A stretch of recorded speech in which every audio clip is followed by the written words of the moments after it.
Dans cette vidéo, je vais te montrer certaines bonnes actions, certains trucs et astuces pour réussir à être éligible à un maximum d'airdrop.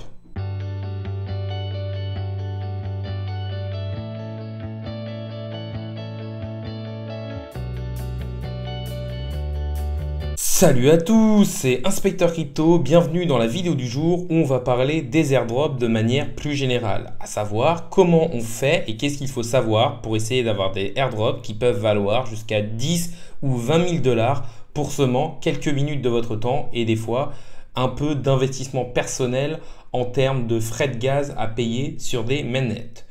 N'hésitez pas à liker la vidéo, à commenter pour me dire si vous voulez plus de vidéos tuto de airdrop. N'hésitez pas non plus à vous abonner, ça récompense le travail que je fais au jour le jour et ça permet de faire grossir la communauté. Mais passons tout de suite sur le thème de la vidéo du jour, à savoir ce qu'il faut savoir sur les airdrops pour bien avoir les bonnes pratiques. Premièrement, il faut savoir que rien n'est garanti. On ne sait que après si les tâches que l'on va faire vont nous permettre d'avoir un airdrop et s'il va y avoir un airdrop.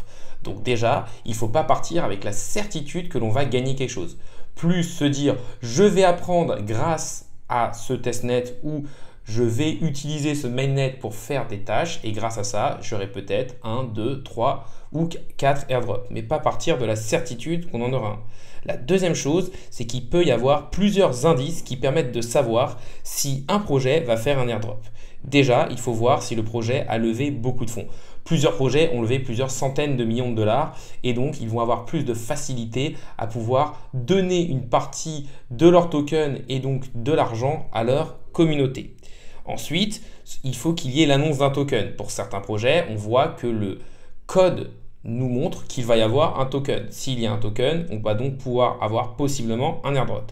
Et ensuite, il va falloir aussi voir si le projet nous a donné accès à un testnet ou alors a donné par exemple certaines quêtes à faire pour réaliser certaines tâches. Ces trois indices couplés permettent de se dire là, ce projet peut être intéressant et nous donner un airdrop. Il faut aussi voir si le projet pourra avoir de la hype et est un projet fondamentalement bon. Si vous essayez d'avoir un airdrop d'un mauvais projet, il ne vaudra sûrement rien et je ne vois pas pourquoi aussi le projet ferait un airdrop si c'est un petit peu un scam ou quelque chose qui ne sert pas à grand chose.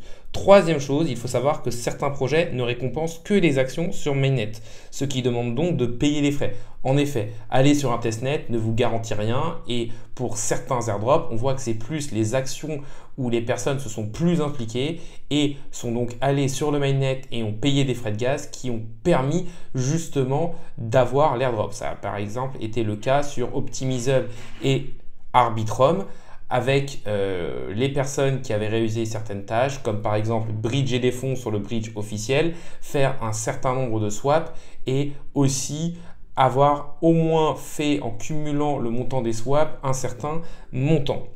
Quatrième action, il faut savoir que plus il y a de monde et de hype sur un projet et plus les critères peuvent être élevés ou le montant de l'airdrop petit. Je m'explique, plus de monde vont faire des tâches et plus soit le projet va décider de récompenser beaucoup d'utilisateurs et donc le montant de l'airdrop soit petit, soit les critères d'éligibilité de l'airdrop seront compliqués parce qu'ils ne vont pas pouvoir donner, s'ils ont levé 100 millions, les 100 millions de dollars à leur communauté. Cinquième chose, il faut donc se différencier en faisant des transactions régulières, en collectant les possibles NFT que l'on peut avoir sur différentes quêtes et en explorant l'écosystème, en allant sur différentes applications d'un écosystème pour montrer qu'on s'intéresse vraiment à cet écosystème. Petit tips, on peut aussi faire comme sur l'airdrop de Suisse, simplement suivre les différents réseaux sociaux. On voit que sur Suisse, qui a permis d'avoir un prix préférentiel de pré-listing à seulement 3 centimes par jeton, c'était tout simplement de les suivre sur Discord depuis une certaine date. Donc on sait que les critères d'éligibilité vont varier en fonction de tel ou tel projet. On arrive sur la fin de la vidéo, donc déjà n'hésitez pas à liker, commenter ou à vous abonner. Ça récompense le travail que je fais au jour le jour et ça permet de faire grossir la communauté.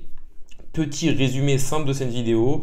Quand vous essayez de chasser un airdrop, vous ne pouvez pas connaître les critères d'éligibilité en avance. Vous ne pouvez pas être sûr du fait qu'il y aura un airdrop. Et en fait, l'objectif, c'est tout simplement d'essayer de montrer aux personnes qui gèrent le projet et aux développeurs que vous vous y intéressez. Je pense que le fait de s'y intéresser et d'essayer de creuser par soi-même peut vous aider à avoir des airdrops qui peuvent véritablement changer votre portfolio. La vidéo du jour est maintenant finie. Salut à tous et à la prochaine.